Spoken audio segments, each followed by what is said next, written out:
can you keep a secret?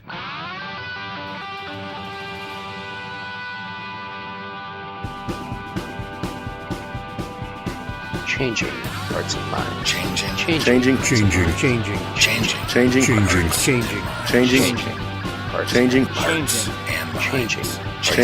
and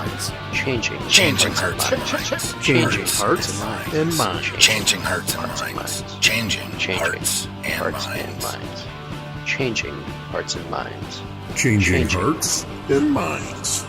Welcome to Change Your POV podcast. You're listening to Changing Hearts and Minds, a show about reviving the warrior spirit and remembering the past to improve our future. I'm your host, Jeff Adamec. Let's get this party started. Ladies and gentlemen, am I totally screwed or what? You're funny. I want to discuss all this behavior. Let me out of here! Course up 10, Airborne, pop, rain, press.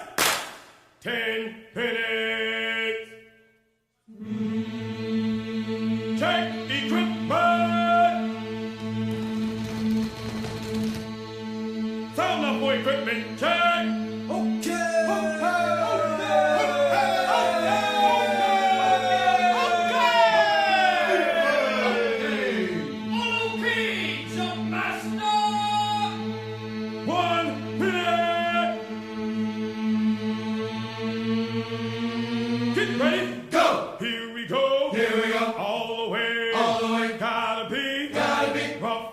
Rough and tough, airborne, every day, we run to the sun, no sweat, not yet, down on the mess hall on my knees, nothing to eat but a can of beans, the bread was moldy and the meat was bad, and you know darn well that you can't eat that. Hey, you know darn well that you can't eat that. Here we go, all the way, gotta be, rough and tough, airborne, all the way. When I was young, I always wanted to be in the 82nd Airborne, my knees in the breeze. But now that I'm here, I'm gonna do it right. I'm gonna jump from an aircraft a while and fly. All the way airborne, all the way driving on. All the way airborne, all the way driving on. Early one morning in the drizzling rain, well, I picked up my parachute and boarded the plane. Jump master said 1 minute to go, and the green light lit with the chill and glow. All the way airborne, all the way driving on. All the way airborne, all the way driving on. Here we go, all the way, gotta be, rough and tough, airborne. Welcome to this week's episode of Changing Hearts and Minds. It's been a slow drive getting out of the mentality of doing all the Band of Brothers episodes, and so this is kind of weird that I'm doing this episode, considering the fact that after doing the Band of Brothers episodes for the last 4 months, I kind of wanted a break from stuff, but I felt it's necessary to pay homage to the other culture that is the airborne culture in the United States military. If you didn't know any better, if you were a civilian and you watched nothing but Band of Brothers, you would think that the 101st Airborne Division was it. You would think they were the only kids on the airborne block, but they are not. And as a matter of fact, not only are they not the only kids on the airborne block, they are probably not the biggest, baddest kids on the airborne block. And that says nothing against the 101st Airborne Division. As again, like I said, they are no longer airborne, yet they maintain that moniker.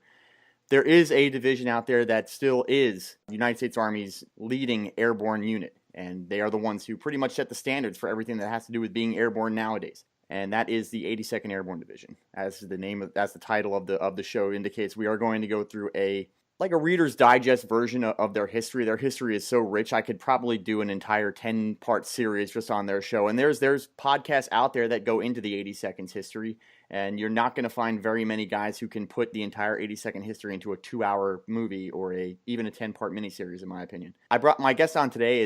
He's a little bit like me. He's got a little bit of a, I don't know, I would say that we're we're not the right guys to objectively talk about the 82nd. Is that right, Duane? Duane France, No, guys. that's true. We are somewhat biased. And it had to be pretty rough for you to talk about the 101st for all of those episodes, knowing that in the back of your mind you say, yeah, but Yeah, there's the 82nd. there is the And 82nd.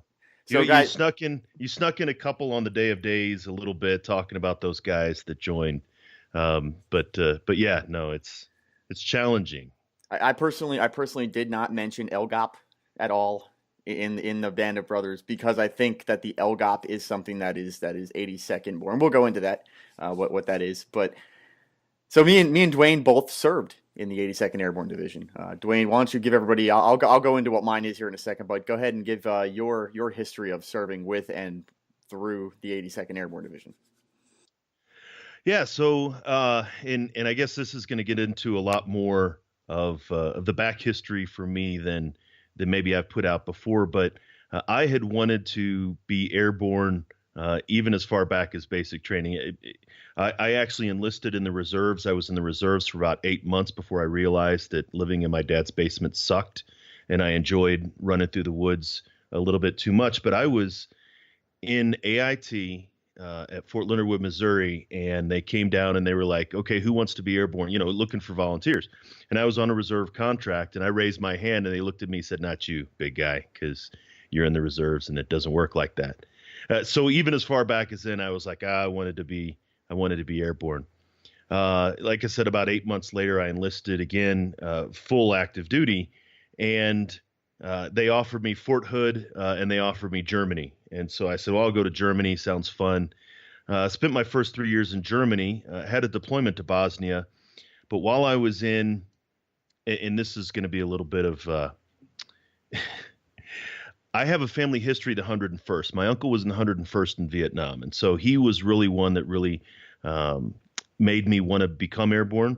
So when I was in Germany and actually Bosnia by this time, I re-enlisted, and I told them that I wanted to re-enlist airborne school en route to Fort Campbell because, of course, you wanted both air assault and airborne.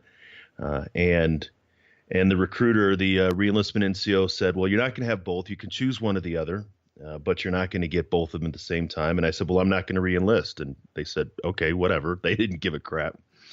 So ultimately, I did enlist airborne school en route to Fort Bragg, went to Airborne School 97, and I arrived in Fort Bragg 97 as an E5, newly promoted E5, newly minted airborne wings, and spent 3 years in the 82nd, being a lawn dart, jumping through, running through the woods, muddy boots and rifles. And I honestly, I put that experience as a young non-commissioned officer, set the tone for the rest of my military career.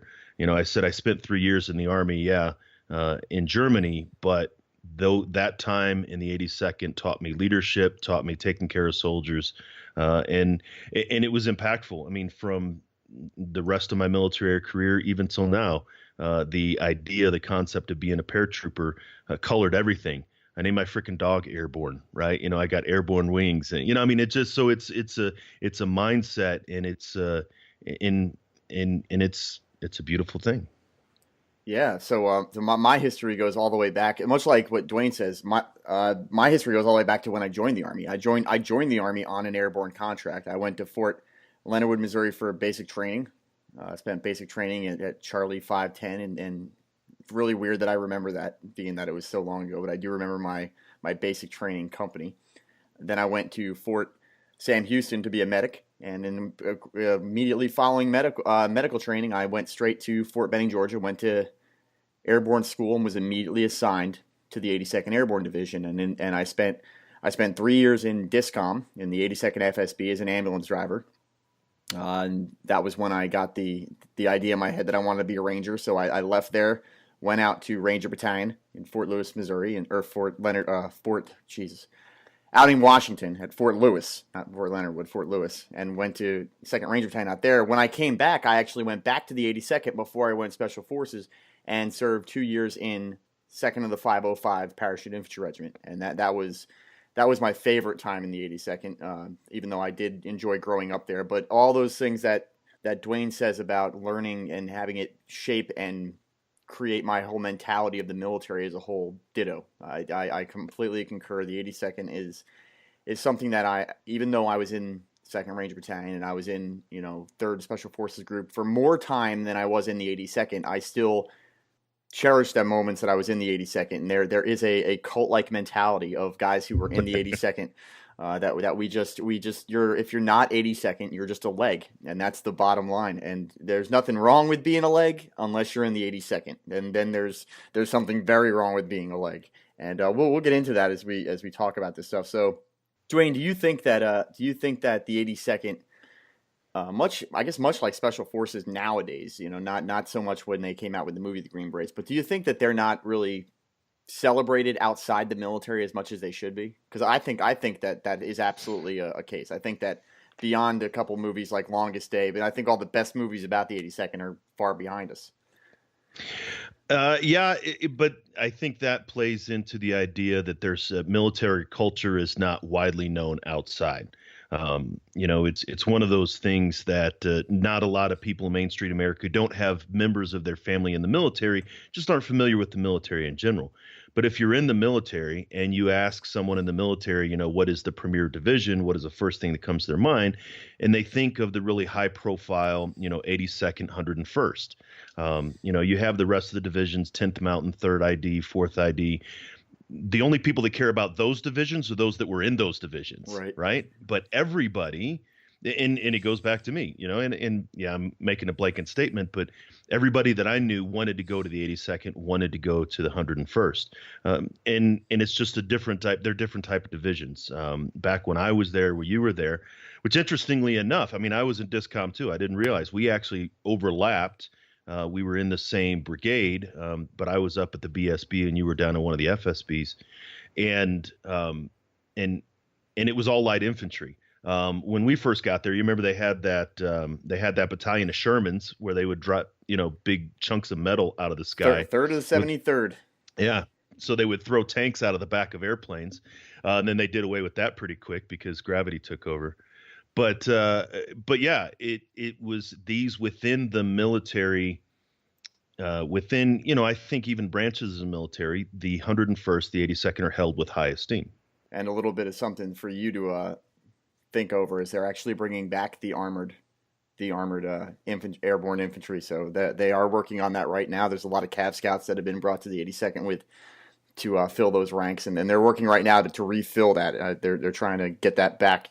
Good for him, man, because I remember going out for those big was it the heavy drop weeks and watching those tanks come out of the sky. Man, was impressive. It just became too much for them to maintain those older tanks that were airborne capable, and even then they weren't really much airborne capable. We talk about lawn darts, and that's a joke, guys. For those of you not knowing, lawn dart is a joke reference to the fact that we just kind of get thrown out into the sky. We fall quickly to the earth with no direction, it's ridiculous. It's really, but it's awesome. It's got to be very imposing and threatening to an enemy force to see the 82nd Airborne Division falling out of the sky and the numbers. And if those of you who have not seen what it looks like, you can go online to YouTube and you can pull up footage of like the 82nd doing a heavy drop and see how imposing it is to see all these vehicles falling out of the sky and then followed by thousands, and I mean thousands, of paratroopers. It's like, you're in a bar fight or something. You get that one guy that just goes crazy. It kind of makes you step back and be like, what is this crazy dude doing? Only an entire division's worth, right? So that's the kind of like, you have to be somewhat touched in the head to be able to think about jumping out of an airplane. And then if you get that many people who are touched in the head in one place, you can't deal with all that crazy at one time. And that makes people sit back and say, holy crap, what did we get ourselves into? Including the paratroopers. Including the paratroopers, yes. All right, well, let's get into it. We're going to start off, let me talk a little bit about the origins of the 82nd. And we are going to gloss over their time, guys, that they were not airborne, but we are going to mention it just so you guys understand that the 82nd was around for a long time, even before it was an airborne division. The 82nd Division was Airborne Infantry Division. We're subject matter experts into operations into denied areas. It's based at Fort Bragg, North Carolina. The 82nd Airborne Division is part of the 18th Airborne Corps. The 82nd Airborne Division is the U.S. Army's most strategically mobile division, and that is still accurate to this day. Some sources consider the 82nd Airborne Division the most highly trained light infantry division in the world. Now, for all my Ranger friends out there who are going to say, no, light infantry is the Ranger's specialty, you have to remember the terminology that I used. The 82nd is the most highly trained light infantry division. The Rangers are not a division. This is an entire division of light infantry. And so by that moniker, they do fit that profile that they are the most highly trained light infantry division in the world. The All-American Division, as it's called, it was constituted originally from the 82nd Division in the National Army on 5 August 1917, shortly after the American entry into World War I. It was organized on 25 August 1917 at Camp Gordon, Georgia, and later served with distinction on the Western Front in the final months of World War I. So they did not serve for years in World War I, but they did, and they did come out of World War I with 2 Congressional Medals of Honor. And at the end of the episode, I'm going to list off the Medal of Honor winners from the 82nd, and guys like Alvin York are guys who are very, very much a part of the 82nd legacy, but they weren't airborne. These guys were just light infantry guys back then in World War I. Yeah. So you mentioned before that it was the All-American Division, right? And that's where the origin of the AA patch. It was called the All-American Division because the initial members came from all 48 states. When they set it up and they reconstituted, they were like, okay, everybody was there from the All-AC. And interestingly enough, a buddy that I served with in Germany, we actually served our second tour together. He was from Hawaii. He was my roommate. And, so it's a very, again, it was a volunteer thing. This was something that you really had to take that next step to get into that. And it was wide across the nation. So during World War, the division suffered 995, nearly 1,000 casualties and 7,082 wounded for a total of over 8,000 casualties. Following the war's end, the division moved to training areas near Prothoy, where it remained through February 1919, returned to the United States in April and May, and demobilized and deactivated at Camp Mills, New York, 27 May. So for the next 20 years, the 82nd Division existed only as a unit of the Organized Reserve. And looking back on it, we see, okay, World War I, World War II. But after World War I, they thought they were done. There's not going to be, that was the war to end all wars, blah, blah, blah. And so it was a big drawdown. You see this really happened, after Vietnam, that the military drew down, and after Gulf War. And so this was part of that intra-war or interwar period that everything was kind of tamped down. Well, I think that people forget that World War I was everything we talk about nowadays is World War II, but World War I was more highly impactful on the world as a whole than World War II ever was. World War II has become the stuff of legends because of all the historical aspects of it, the Holocaust and all that kind of stuff. But World War I was not seen coming. It came out of nowhere, and it really was. There was far more death in World War I. They thought it was going to end the world, and they thought it was a war that was so affected. It affected the world so much that they really did. They thought it was going to be the war to end our wars. There was a giant military scale down after World War I because they thought that we were never going to see war on that scale ever again. However, they were wrong. We were just warming up to seeing war on a scale of that size. That was kind of like a test run. Yeah, you're right. It's a lot of people don't realize that the World War I really was the World War. It only has the one now because we have a World War II. It was at the time. It was the World War. Right. And, and it was the technological advances. This was, industry was around the turn of the century. Everything was coming open, the industrial age. And we were just coming out of the way that we fought in the Napoleonic Wars and Civil War and, lines of people fighting each other. And just the technology started to decimate too much. It was a severe shock to the system. And the technological advances that began in World War I developed into World War II. And really, and there have been advances since then, but the difference in the technology and the fighting between World War I and World War II were different than anything that has been since. And so it was really a big thing that everybody was like, okay, we did that. Let's put everything in mothballs. So the 82nd Airborne Division was put down into the organized or into the reserves. It was reconstituted in June of 1921, establishing headquarters at Columbia, South Carolina in January of 1922. They formed part of the Organized Reserve, and elements of the division were located in South Carolina, Georgia, and Florida. So now they're back up. Right, yeah, and the 82nd Division, as at the time it was called, was redesignated on 13 February 1942 during World War II, just 2 months after the Japanese attack on Pearl Harbor and the German declaration of war on the United States. As division headquarters, 82nd Airborne Division, it was recalled into active service on 25 March 1942 and reorganized at Camp Claiborne, Louisiana, under the command of Major General Omar Bradley. And many of you out there who watch a lot of war movies, you may remember Omar Bradley is the pleasant character in the movie Patton. So he's the one that is the one played. I can't remember the actor's name, but he's the one in the very beginning. Like who's in charge? Carl Malden. Yeah, who's in charge of this? I don't know, but he should be shot. And it's actually that is Omar Bradley, and that is a actual true story from that movie that he showed up at a battle.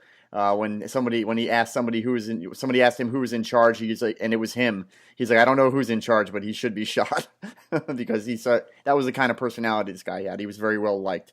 So Omar Bradley was the first commander of the 82nd Airborne Division when it came back into full service in World War II. And on 15 August 1942, the 82nd Infantry Division, now commanded by Major General Ridgway, became the first airborne division in the history of the United States Army.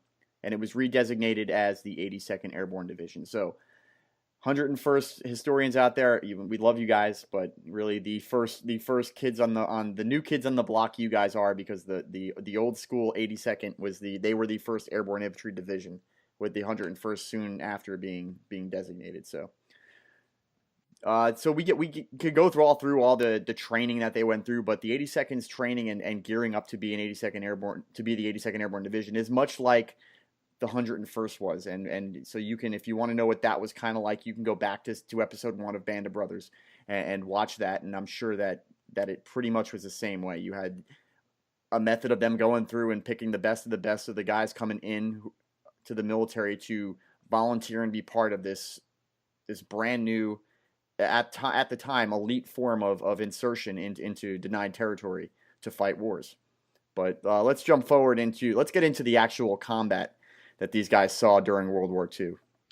Yeah, so the 82nd Airborne Division is the only division that conducted airborne insertion operations in 2 theaters during the World War II. So the 101st did not jump into Italy, into Sicily. They only conducted airborne operations in Northern Europe. And so the paratroopers of the 82nd actually had the experience of jumps in Italy before they actually jumped into Normandy. So in April 1943, after several months of tough training, the troopers deployed to the Mediterranean Theater of Operations under the commander of Major General Matt Ridgway to take part in the campaign to invade Sicily. The division's first 2 combat operations were parachute assaults into Sicily on 9 July and Salerno on 13 September 1943. And so that parachute assault, Sicily, 9 July, that was literally the first time anybody tried to do this new kind of insertion from the United States. From the United States, right? The initial assault in Sicily by the 505 Parachute Infantry Regiment under Colonel Gavin was the first regimental-sized combat parachute assault conducted in the United States Army. So that the assault into Sicily was and it was everything that you hear they are, right? It was misdrops. It was, this is going to be a great idea and it's all going to be very pretty, and it didn't get very far. The first glider assault didn't occur until Operation Neptune. And so back in these days, it was not just individuals, but you had gliders that would be dropped out of planes or towed behind planes. And it was an entire, I think, brigades or regiments of gliders. Actually, in Italy, they were supposed to have, I think it was like D-Day +2 or D+2, they were supposed to, not D-Day itself, but D+2, the paragliders were supposed to go in, but that was scratched and they were inserted by landing craft. January of 44, the 504th, commanded by Reuben Tucker, which temporarily detached to fight at Anzio, adopted the nickname Devils in Baggy Pants, taken from an entry in a German officer's diary. The 504th was replaced in the division by the inexperienced 507th Parachute Infantry Regiment under the command of Colonel George V. Millett, Jr. While the 504th was detached, the remainder of the 82nd Airborne Division moved to the United Kingdom in November of 43 to prepare for the liberation of Europe. Yeah, before we go on, so the 82nd is well known to have all these different nicknames for all their different units. You know, the 505th, which is where I came from, that they're the Panthers. The 504th, the Devils in Baggy Pants. They really do, they hold to it. And so that you guys can understand, the 82nd they were fierce. The Germans actually were afraid of them. They were one of the very few American infantry units that the Axis powers learned to fear. A lot of it comes from this German officer he was an SS officer who wrote in there the Devils in Baggy Pants, and that refers to the fact that the modern day, baggy appearance of fatigues it all came from the paratrooper uniform back then to try to, create a level of comfort that they were going to need rather than some kind of like straight leg trousers that were the uniforms of the day. But so they were the first one to wear those kind of fatigue type uniforms that were really loose fitting. And so it's funny when you look back on it, the Devils in Baggy Pants, it's not a reference to a gang in South Central Los Angeles. It's actually a reference to a bunch of paratroopers by the Germans. So a lot of these nicknames and a lot of these monikers come from the Germans themselves, based on their fear of the 82nd soldiers. And as you said, it was sustained. And so my unit, when I was in DISCOM, and we used to slice out and we used to support different elements. And my squad personally supported the Forward Support Battalion for the 504. And so this is 50 years later, and their battalions are, Red Devil, Blue Devil, White Devil. And so it's 50 years later in 94, 95, after this was designated, they're still holding on to that designation and wear it proudly and flaunt it and as well they should. As well they should. Yeah. So in Normandy, we moved up you said they moved up to United Kingdom, and that's because they were getting ready for the invasion of Normandy. So with 2 combat drops under its belt, the 82nd Airborne Division was now ready for the most ambitious airborne operation of the war, and in my opinion, and most people's opinion, in the history of the world. As part of Operation Neptune, which was part of Operation Overlord in D-Day, the Allied invasion of Normandy, the division conducted Operation Boston, which was part of the airborne assault phase of the Operation Overlord plan. On 5 and 6 June, these paratroopers. Now, guys, just so I get in before I get the angry emails. 5 and 6 June. What does that mean? I thought that D-Day was 6 June. Yes, D-Day is designated by the time that the first landing craft hit the beach wall in France. Just so you guys all know that. When they talk about D-Day, D-Day kicked off on 6 June when the first landing craft hit the beach. Just so you guys know, up to 8 hours earlier, there were already paratroopers on the ground because they were jumping in the night before. When we say 5 and 6 June, and when we talk about it like this, most paratroopers realize that, D-Day didn't start in 6 June for paratroopers. D-Day started on 5 June. So that's why we do the whole 2-day, 5 and 6 June, just so you guys know. Yeah, but they were a little busy. They couldn't tell what time it was or even where they were. No, so it wasn't like they really couldn't, could they? Yeah. It wasn't say I was here at this point. They were like, where am I? Holy crap. So on the 319th and the parachute artillery elements of the 319th and 320th boarded hundreds of transport planes and gliders to begin history's largest airborne assault at the time. Only later Operation Market Garden would be larger. During the 6th June assault, the 508th platoon leader, First Lieutenant Robert P. Mathias, would be the first U.S. Army officer killed by German fire on D-Day. Note what I said, by German fire. There were plenty of paratroopers who died during the airborne operation. He was the actual first combat casualty that they can attribute to.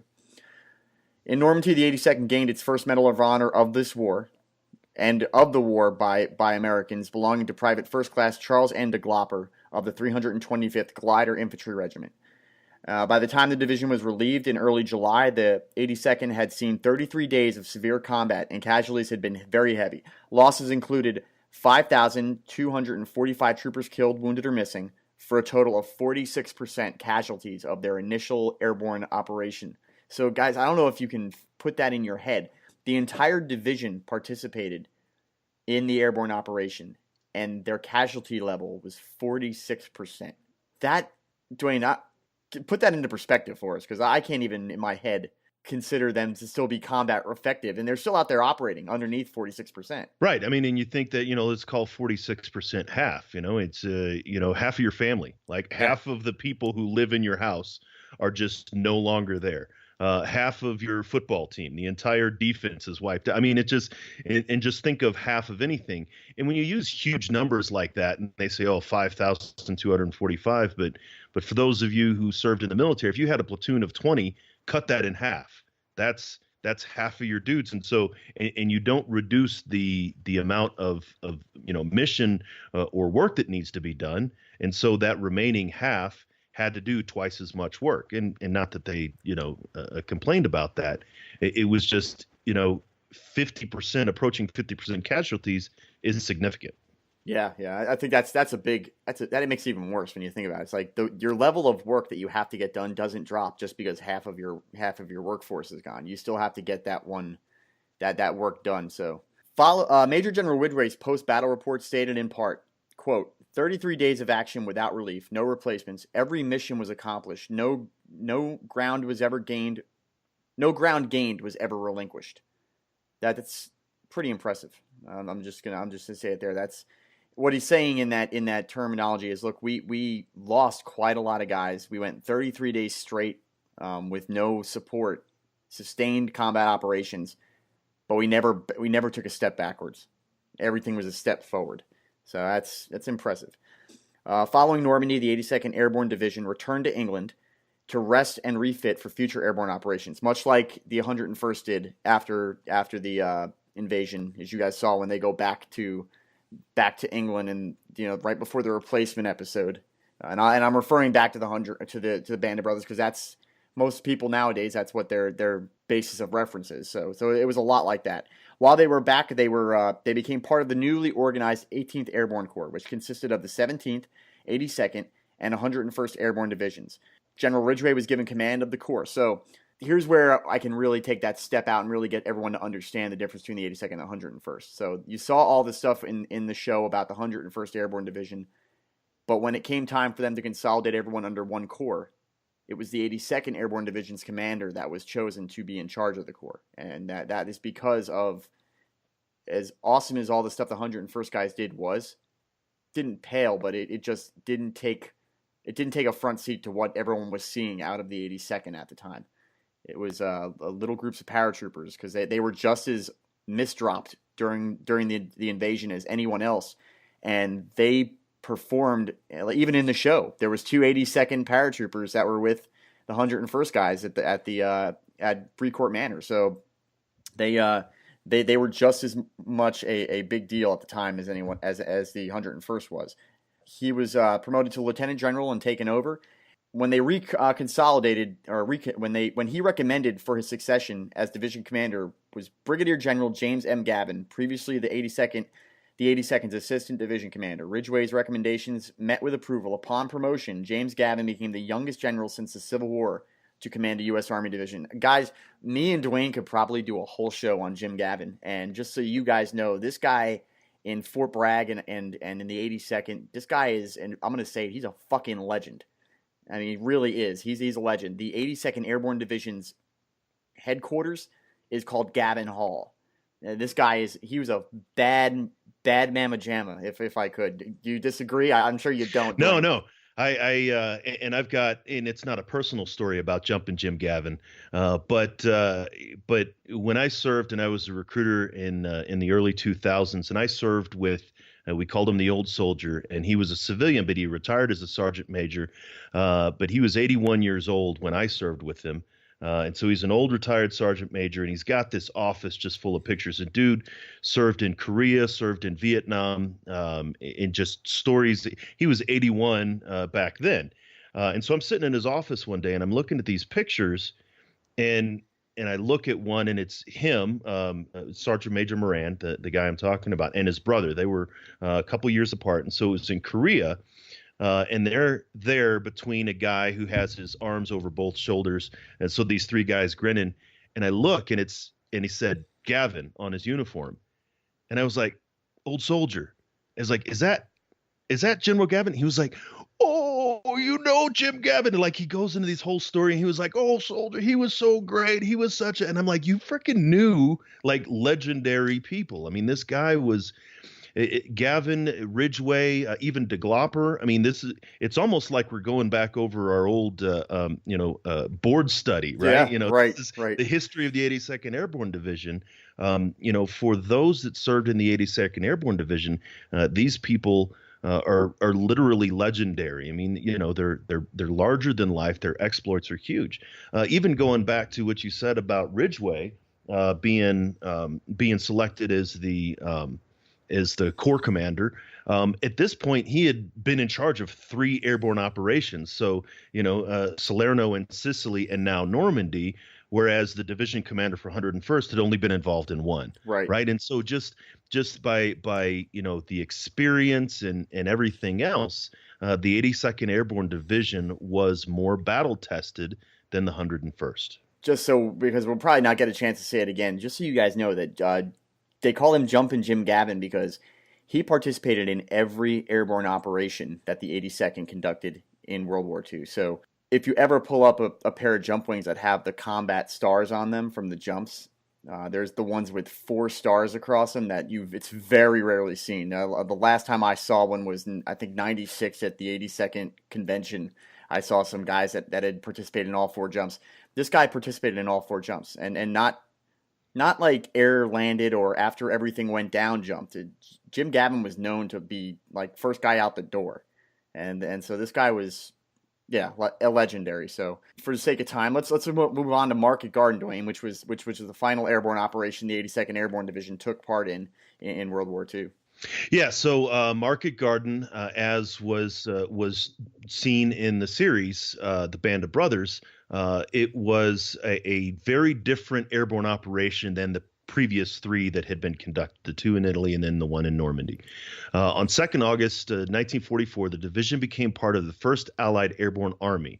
In September, the 82nd began planning for Operation Market Garden in the Netherlands. The operation called for 3+ airborne divisions to seize and hold key bridges and roads deep behind German lines. The 504th Parachute Infantry Regiment, now back at full strength, was reassigned to the 82nd, while the 507th was assigned to the 17th Airborne Division, at the time training in England. During the operation, 19-year-old Private John Towell, who also has a location named for him at Fort Bragg, which I assume we will talk about later, of the 504th Parachute Infantry Regiment, was posthumously awarded the 82nd Airborne Division's 2nd Medal of Honor in World War II. Why wait? So Towel Stadium on Fort Bragg, man, So Towel Stadium, unfortunately, nowadays has a negative moniker on it because of the incident that happened back in '96 at Towel Stadium. But here's my personal participation in that part of history. My very first PT formation in the 82nd Airborne Division, my very first one, was a Towel Stadium incident, which was when a disenfranchised soldier who was having some mental problems decided to grab his weapon, come out there and shoot up a PT formation one morning. Nowadays, Towel Stadium is known to be the place that this happened at, but that's outside the 82nd. In the 82nd, every paratrooper knows Towel Stadium. That is where you go to have PT at. That is the place that most of your PT formations start off at. And so Gavin Hall, Towel Stadium. For those of you who've ever been on Fort Bragg, now you're starting to put together these locations and how they apply to the 82nd's history. Even the Galloper is a road on Fort Bragg. All these places. It brings back, it's like you said, you think about the getting ready for a board and going through and doing the research for this, man, just brought back a lot of stuff, brought me back to 1995, being a private in the 82nd and having to learn all this stuff. Yeah. I mean, and it's all there. And if nothing else that the 82nd Airborne Division does very well, and they do many things well, it's to indoctrinate the paratroopers of the 82nd into the history. When 2nd Brigade, 2nd ID, or 4th Brigade, 4th ID, which were the 2 units that I deployed with to combat, I mean, there was no connection to history. There was no, you are, one in a long line of of heroes. In the 82nd Airborne Division, the minute, like even in reception, they, formation filed through the museum. You knew from the minute that you sat on ground that you had a legacy of history that was 50 years old that you were expected to hold on to aspire to. Some people took it a little too far, in my opinion, when I was there. And again, we can get into that a little bit later. But the idea of you are part of a historic unit, and everywhere you went, Ridgeway Hall, like you said, Gavin Hall, Ardennes, everything. It was all about the history and the legacy of airborne operations and paratroopers in U.S. history, not just the Army. Because I didn't have this on the scheduled thing for the research, but you mentioned it pre-recording for the show.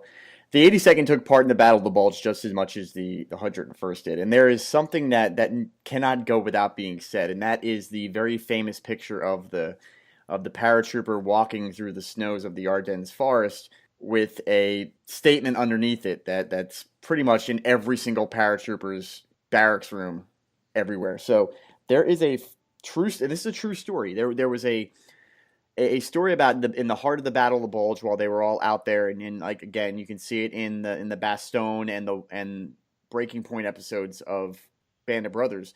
Bastogne was hard fighting. It was terrible what was going on in the Battle of the Bulge. It was very, very long, arduous, cold. And if you look at those guys, a lot of them were really like riding the line of being broken, demoralized. Really, I mean, it sucked. But there was an Army reporter, somebody from the Associated Press, who was walking with a group of other reporters through a section of the forest, I guess, and they find this one lone guy digging a foxhole. He was by himself. There was like no one around this dude. They walked up to him, and he was an American soldier, and he didn't look like he was like losing his mind and he's off on his own. It was just, this was his place. This was his spot that he was guarding.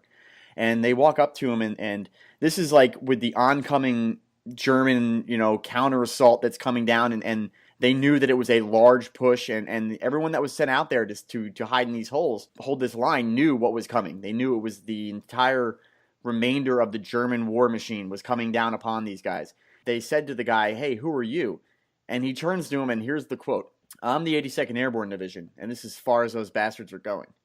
Man, it makes every friggin' paratrooper smile when they hear that, because that's pretty much the attitude of everyone that's in the 82nd. I am the 82nd Airborne Division. Not we, not this or that. It's I. I am. And it's not I am Jeff Adamec or I am Duane France. It's I am the 82nd Airborne Division. And when you talk about the indoctrination, like you said, it's really, that's what it builds in. It really is it's a family, really, that just gets built with the guys in the 82nd, that everyone owns everybody else's story, like the stories of James Gavin are our stories.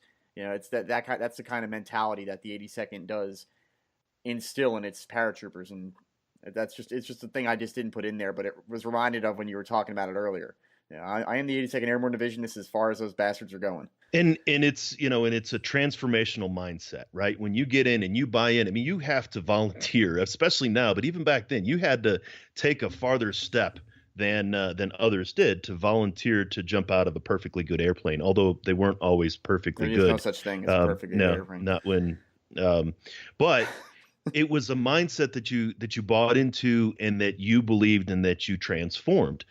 Even at the Battle of the Bulge, the 101st and the 82nd, they can't stand Patton. We didn't need Patton's help. We had, in Patton's like, but that's the difference between light infantry. And then of course we can get there quick. We can seize an objective, but we're not going to hold on to it for long because we got to move on. Don't have we simply don't have the lines of supply and things like that. And that's what happened with Market Garden, is the follow-on troops weren't able to push back and reconnect. Or connect to those. And so it's, yes, light infantry and large-scale light infantry, like these units, it's hard, it's quick, it's fast, but it's not sustainable. But these guys, they believe that it was. You mentioned earlier, LGOPs and little groups of paratroopers. That's the idea of the 82nd Airborne Division. It's me and three of my guys, and and I'm my own little private army. And that's not a typical mindset that's held in the rest of the military. No, not at all. We could go on and on for days about the 82nd stories in World War II, but since we're doing, like I said, the Reader's Digest version of the 82nd history, we're going to have to move on a little bit. So, and a triumphant war's end for the 82nd, which was chosen by General Eisenhower to act as American Honor Guard in Berlin. But best of all was the victory parade down New York's Fifth Avenue, led by General Gavin in January of 1946, when the All-American Division came home to be welcomed by an All-American audience. After World War II, the division returned to the United States on 3 January 1946 on the RMS Queen Mary, which I think that's cool. It's a little piece of history that a lot of people don't know. Instead of being demobilized, the 82nd found a permanent home at Fort Bragg, North Carolina, designated a regular Army division on 15 November 1948. And guys, from that point till now, they have held that ground at Fort Bragg, North Carolina. Telling you that from experience, considering the fact that I still live at Fort Bragg, North Carolina. So this is the 82nd's world. The Special Forces are just, we're just renting a room.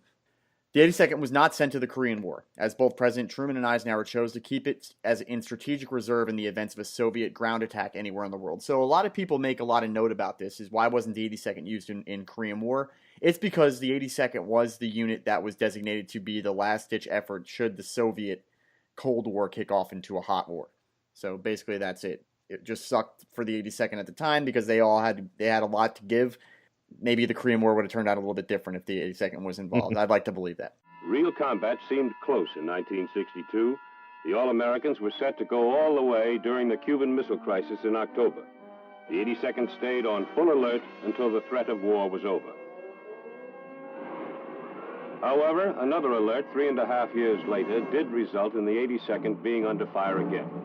Late in April of 1965, the 82nd Airborne, as part of the Army's Strike Command, received emergency orders to deploy into the revolt-torn Dominican Republic. The 82nd led the way as the advance guard of an inter-American peace force fielded by the OAS, the Organization of American States. Anti-communist Dominicans were on hand to greet them with warm support. But the troopers soon learned that not all the local citizens were friendly when they undertook their first mission. This was to secure the east bank of the Azama River and the Duarte Bridge that crossed it. The airborne soldiers promptly came under sniper fire from rebels holding commanding positions on the other bank. It was a baptism of fire for most of the young troopers, but they took it with the cool competence of veterans. They crossed the bridge and penetrated Santo Domingo, where they set up a network of outposts and checkpoints to contain the rebel sector. In April of 1965, the All-Americans entered the Civil War in the Dominican Republic, which more than 3,000 Dominicans died. Spearheaded by the 3rd Brigade, the 82nd deployed in what was called Operation Power Pack to, stabilize the Dominican Republic. That's one that's not really known by a lot of people. There was a civil war in the Dominican Republic back in the 60s, much like a lot of the other small Caribbean islands, and then it was communist-based, so it was something that the 82nd was involved in. 1 year later, the 82nd went into action in Vietnam, and this was still just the 3rd Brigade of the 82nd that went into action in Vietnam. During the Tet Offensive, which swept across Vietnam in January of 1968, the 3rd Brigade was en route to Chu Lai with 24 hours of receiving the orders, so they did their quick reaction.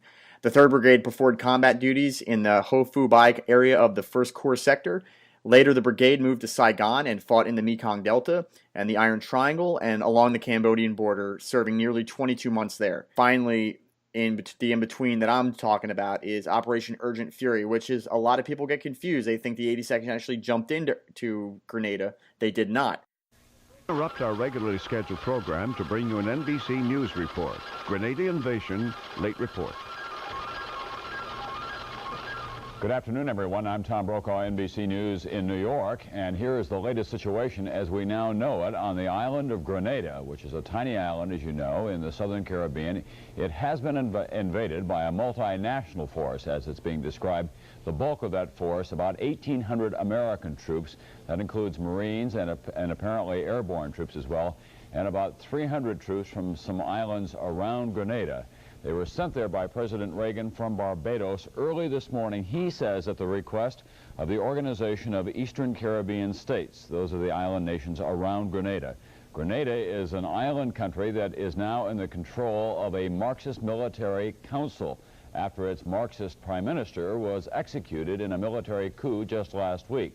There are about 1,000 American medical students on the island. The president said he was sending the troops in there to protect those students, but the chancellor of the medical school said that they were all right, and if there is any loss of life, the blame will be President Reagan's.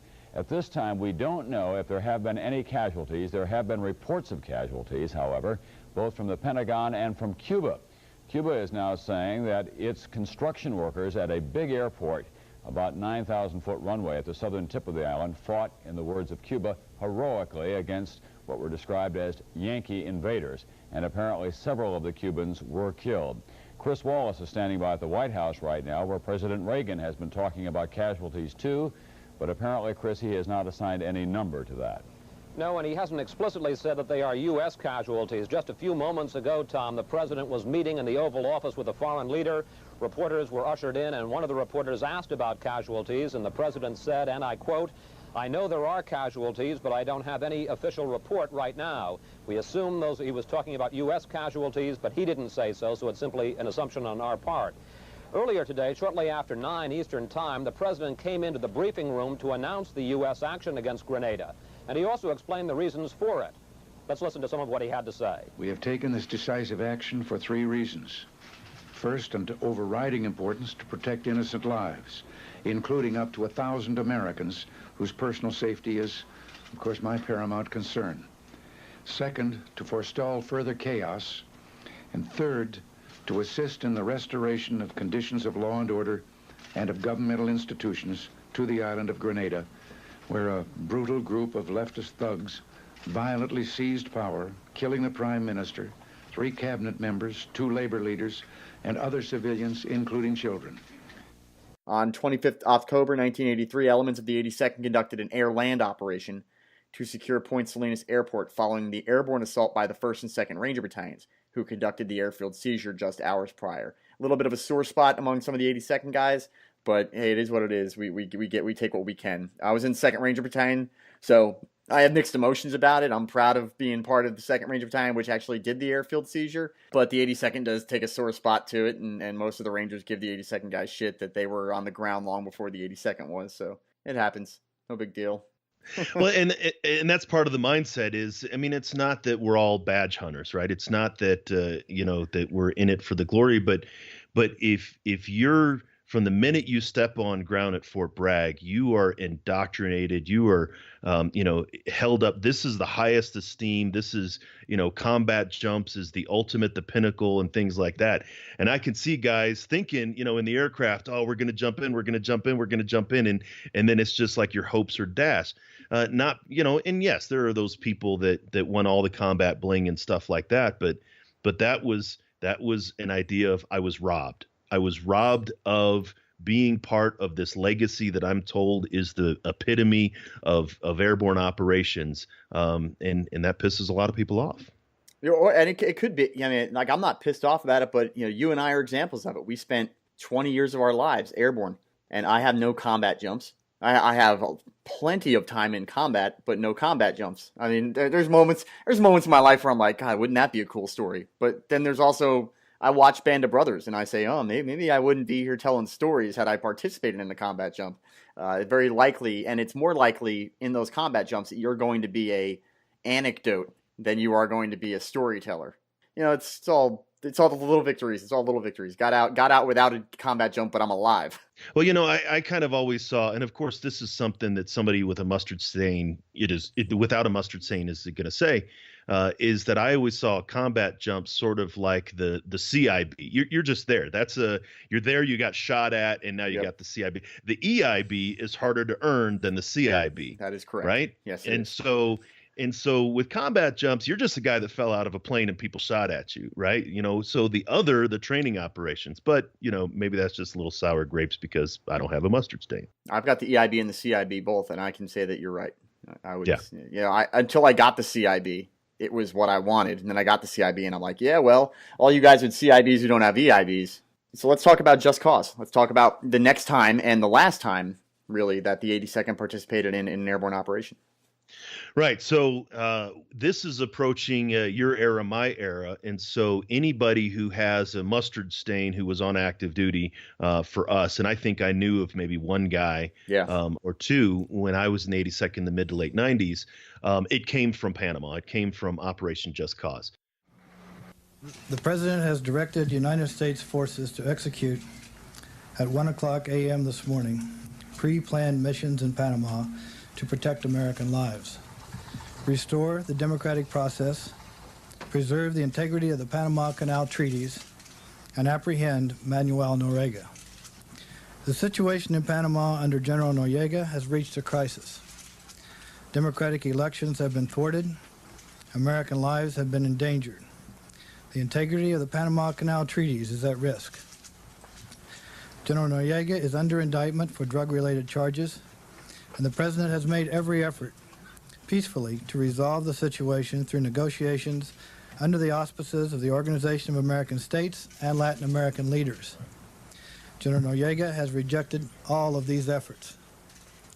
Last Friday, Noriega declared a state of war with the United States. The next day, the PDF shot to death an unarmed American serviceman, wounded another, seized and beat another serviceman, and sexually threatened his wife. Under these circumstances, the President decided he must act to prevent further violence. Our troops will use only the force necessary to achieve the objectives and will be withdrawn as quickly as possible. At approximately midnight tonight, the democratically elected leaders of Panama, President Endara and Vice Presidents Calderon and Ford, were sworn in and assumed their rightful positions. They welcome and support our actions and have stated their intention to institute a democratic government immediately. The United States has recognized that government and will restore normal relations and will cooperate to rebuild a free and prosperous Panama. So on 20 December 1989, the All-American Division, as part of the United States invasion of Panama, conducted their first combat jump since World War II onto Torrijos International Airport in Panama. The invasion was initiated with the night combat jump and airfield seizures. The 82nd conducted follow-on combat operation air assault missions in Panama City and the surrounding areas of the Gatun Locks. The 82nd Airborne Division secured several key objectives, such as the Madden Dam, El Rancinaire Prison, Gatun Locks, Gamboa, and Fort Cimarron. The operation involved 27,684 U.S. troops and over 300 aircraft. Operation Just Cause demonstrated how quickly the U.S. Armed Forces could adapt and overcome mistakes in equipment interoperability issues to conduct a quick and decisive victory. The 82nd Airborne Division suffered 6 of the 23 fatalities in the operation. The paratroopers began deploying to Fort Bragg on 12 January 1990. So it was like 3 or 4 months, right? I mean, this was not a sustained operation. This was quick.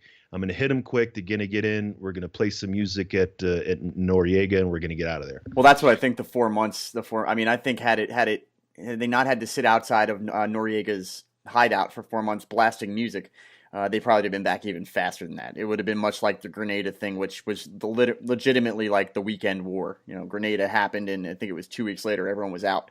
So I think they would have been back faster had not they had to sit outside. And that could be a whole episode, what happened in Panama. Yeah, we sat outside Noriega's. He hid inside of a Catholic monastery and tried to hide out there, and they wouldn't assault because they're one thing about the 82nd and a lot of we're not monsters. We're not just going to bow down the doors of a religious monastery to go inside. And so we talked with the guys who were inside the monastery, and we said, well, we're going to stand outside and we're going to blast rock and roll. I think it was AC/DC and Metallica were blasted over. Well, over and there was a lot of them. It was like the most epic 80s playlist. This is something that Manuel Noriega was the first one that was rickrolled.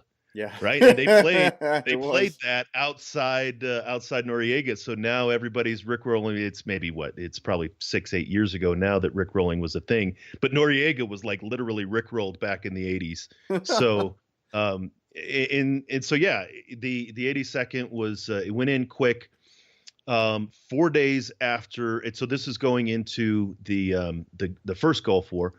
4 days after the Iraq invasion of Kuwait on 2 August 1990, 4th Battalion of the 325 was the Division Ready Force 1, DRF 1, which sucked, honestly, being on DRF. But DRF 1 did suck. As the initial ground force in President George H.W. Bush's line in the sand, along with many other U.S. military units, the 82nd Airborne Division had a significant role in both Operation Enduring Freedom and Iraqi freedom in the global war on terror. Yeah, that pretty much brings us up to date with those guys. And like I said, guys, this was a short one over the world, but we just wanted to, me and Duane specifically had talked about this a lot over the last couple months of doing an episode where we made sure that everyone knew that the 101st isn't the only airborne division. The 82nd Airborne Division is still the only airborne division in the United States military. Although I have nothing, I mean, obviously I would not spend 4 months of my life talking about the 101st if I was not impressed and in awe of some of their accomplishments. But I gotta tell you, there's some rich history in the 82nd, and I would recommend, if you haven't seen it, go see The Longest Day. There are stories in there that we didn't even touch upon. St. Mary Glees and the church and the guy on top of the church, and we didn't talk about that. You can see that by watching, and you can see John Wayne playing a battalion commander, and see a lot of really cool stuff from the 82nd and the 101st in The Longest Day. They're both in there, but that's really, to me, The Longest Day is the 82nd Airborne Division's version of the Green Berets movie. It's the one that really just sticks them out there and shows what they've got. Real quick, I'm just going to go through a list before we close out here of the Medal of Honor recipients from the 82nd Airborne Division, because it's not a overly abundant list, but every one of these names, people who have been on Fort Bragg are going to know. In World War I, we have Lieutenant Colonel Emery J. Pike and Corporal Alvin C. York. As we said, we talked about Alvin York before, and he's the guy that really much put the 82nd on the map, I think. And can I just say, it was a travesty that they used his name for a crappy vehicle, right? Like they could have used, I mean, like they could have name a helicopter. Well, of course, those are all, but they could have something cool, but it was a crap vehicle. World War II. Private John R. Towle, we talked about him. PFC Charles N. DeGlopper. First Sergeant Leonard A. Funk. We know, everyone that's been on 82nd knows about Funk Jim. And Private Joe Gandara, which that's the one name that I had to go look up because I don't know. He just doesn't seem to have a place, but maybe he should.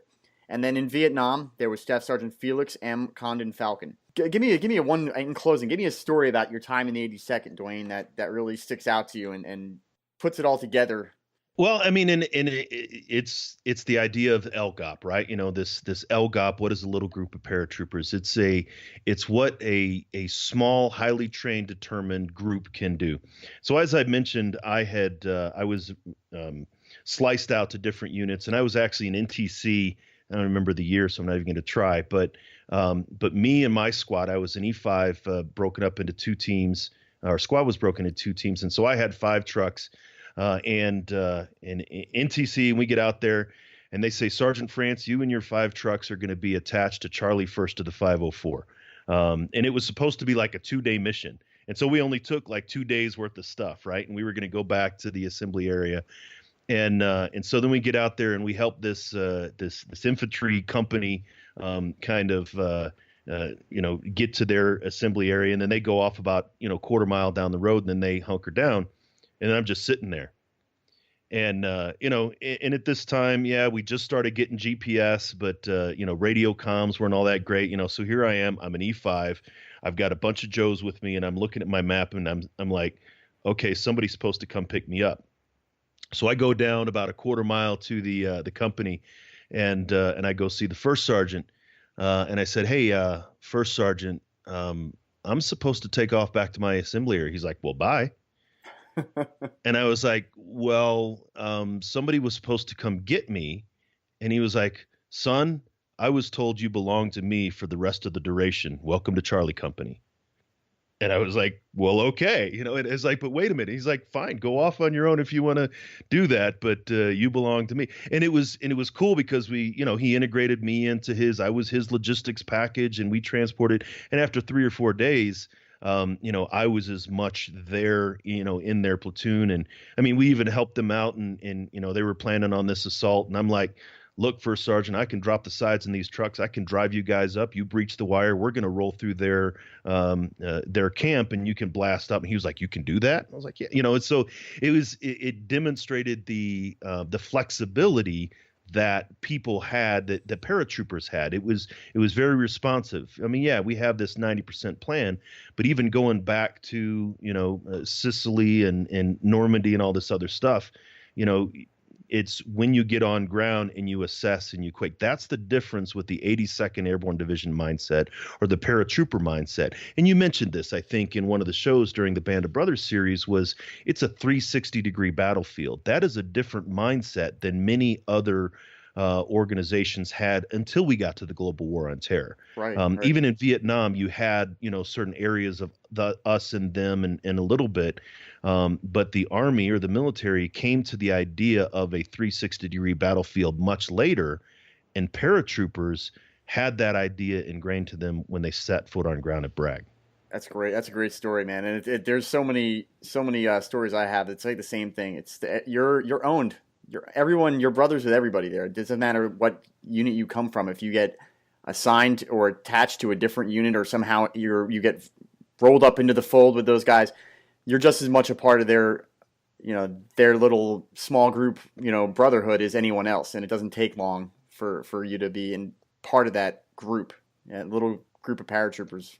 It's good stuff, man. Duane, I want to thank you for coming on as always, man. I really do enjoy having you on the show. You're one of my favorites. Like I said, guys out there, I know that I'm going to get a lot of emails, and I will get emails. Hey, you didn't talk about this. You didn't talk about that. Well, take it easy, guys. I am a all-encompassing military history podcast.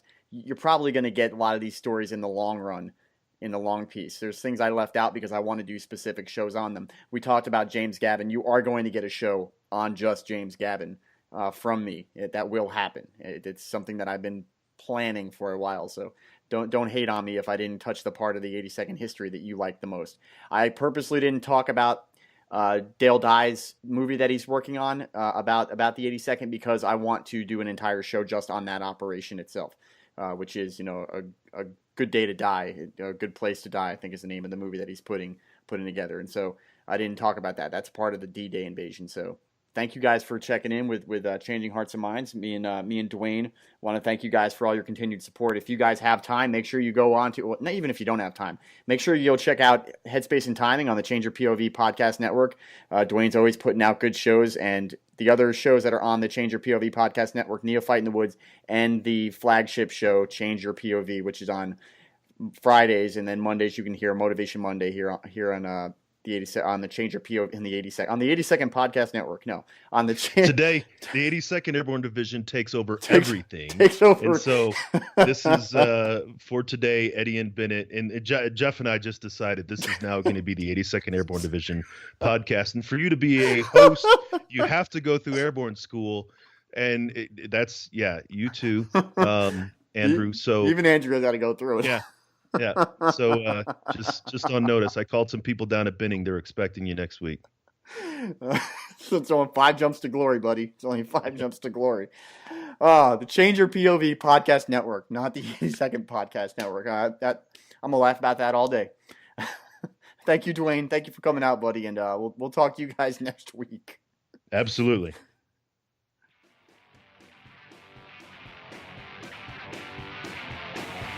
Change Your POV and all of its shows can help and heal and even educate.